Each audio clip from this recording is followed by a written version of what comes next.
Alors le deuxième pilier, c'est la prise de contrôle. C'est un peu le corollaire de la transparence. Donc tu permets aux salariés de prendre le contrôle de l'entreprise que tu ne peux que faire quand il y a une vraie transparence.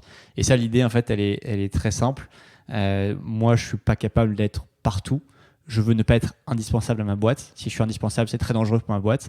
Ça veut dire que si je passe sous un bus demain, la boîte meurt. Donc, je veux surtout pas être indispensable. Et donc ça veut dire avoir des directeurs qui ont la capacité chacun de gérer de manière extrêmement autonome leur pôle et même d'avoir quelqu'un dans la boîte à qui je peux donner les clés si jamais je pars en levée de fonds et que je vais beaucoup m'absenter dans la boîte. Cette prise de contrôle-là, je pense qu'elle se résume très bien par une citation d'Antoine de Saint-Exupéry, que j'aime beaucoup. Si tu veux construire un bateau, ne rassemble pas tes hommes et femmes pour leur donner des ordres, pour expliquer chaque détail, pour leur dire où trouver chaque chose.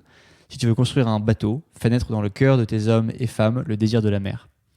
Donc nous, ce qu'on veut, c'est ça. C'est leur donner l'envie, leur donner la vision. Moi, mon rôle, c'est uniquement d'insuffler une vision et de leur laisser ensuite mettre de comment exécuter cette vision-là.